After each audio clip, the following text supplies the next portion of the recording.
Hello दोस्तों, welcome back to my channel. आप देख रहे टी नॉलेज और मैं हूं आपका दोस्त सिकंदर अंसारी। तो दोस्तों, आप सबको ये भली भांति ज्ञात होगा, आप सभी जानते हैं कि हर जगह की कुछ न कुछ स्पेशलिटी होती है। ठीक है, हर जगह की चाय की कुछ न कुछ स्पेशलिटी होती है।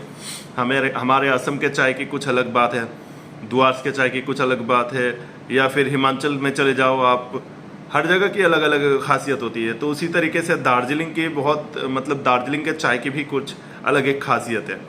तो एक छोटा सा क्लिप है, ठीक है, जिसको मैं आप लोगों के साथ में शेयर करना चाहता हूँ। आप लोग देखिए जरा उस वीडियो को, ठीक है। स्क्रीन में आप लोगों को दिख रहा होगा।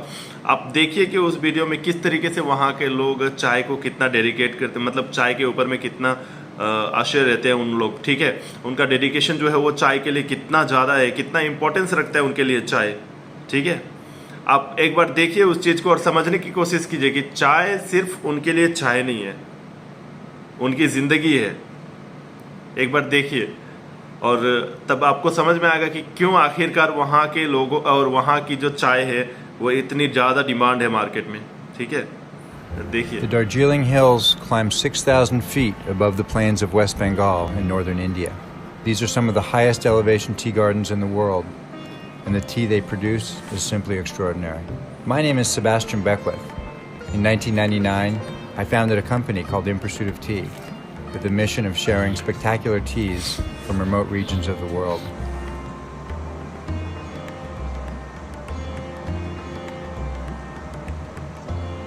Two decades later, Darjeeling is still one of my favorite places to visit. To understand why, you need to see this ephemeral place in the springtime. British colonizers first conscripted indigenous people here in the mid-1800s to build a series of railroad hill stations and plantation-style estates in order to establish the first high-elevation tea gardens in India.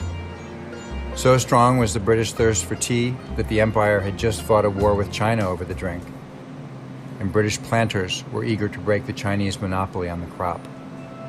Today, Darjeeling's gardens produce teas much like their predecessors 150 years ago. Hundreds of pluckers and factory workers live in subsidized housing on site, and they continue to pick leaves by hand and process them with machines that are over a century old. The result is a tea of exceptional depth and quality, but produced at extraordinary cost. Many Darjeeling gardens are lucky to break even by the end of the year and operate at a loss outside of that profitable first and second flush season or harvest. Late March or early April marks the beginning of the annual harvest in Darjeeling. The tea bushes have lain dormant during the winter, and now they shoot up new buds packed with months' worth of stored nutrients. These young leaves are tender and delicate and require a light touch to highlight their fresh, bright flavor. The first flush of leaves undergoes a hard wither indoors up to 12 hours in order to drive out moisture and allow for a minimal oxidation process. Then they're lightly rolled, dried in low-temperature ovens, and sorted according to leaf size. Unbroken leaves have the highest value. Smaller, crushed pieces steep quickly and easily turn bitter, and tiny fannings are used for tea bags. Most tea sellers label this first flush as a black tea, but in truth, it is a category all its own, with a flavor and production method unlike any other. The second harvest, or flush, occurs in early to mid-May and is processed more like typical black tea, with deeper oxidation that showcases the mature leaves' more robust, nutty character. Up until the 1980s, all Darjeeling teas were made in this darker second flush style. But when the Soviet Union, the garden's largest single customer, collapsed, Darjeeling producers had to change their methods to attract new buyers. Private tea sellers in Germany became an important market for Darjeeling growers, and to feed that nation's thirst for light, crisp drinks, think of a German Pilsner or Riesling, tea production shifted to a more delicate profile. Our friend JP has been a consultant for the Darjeeling tea business for decades. At a gathering of tea industry professionals in Darjeeling in 2019, he explained how these historical changes in production affected the taste and quality of the resulting tea. The first Darjeeling first flush was, just the normal type of tea, because in those days we didn't have much withering troughs. So most of the withering was done on, what we call chans, lofts. One thing that I miss in most Darjeeling factories, in all Darjeeling factories today, as compared to the past, is whenever I went into a factory, I got that very strong aroma which hit you. That doesn't happen anymore these days. If you ask me personally, today's first flush that we make is not my cup of tea. But it does give you access to the plant matter in a more efficient way than the second flush, because the second flush there's so much more conversion.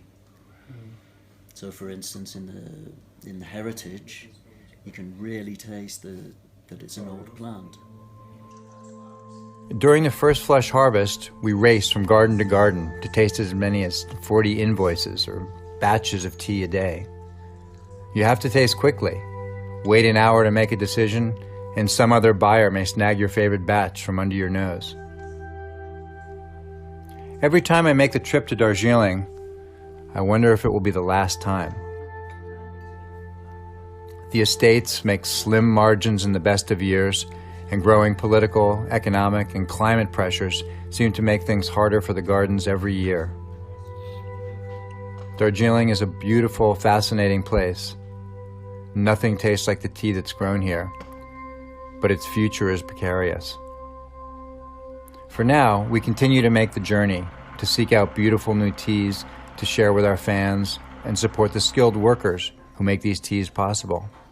To learn more about Darjeeling and to try these amazing teas for yourself, visit inpursuitoftea.com.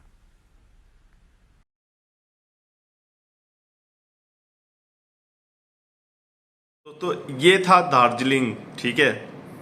ऐसे ही वहाँ की चाय इतनी famous नहीं है, ऐसी ही वहाँ की चाय इतनी महंगी बिकती नहीं है।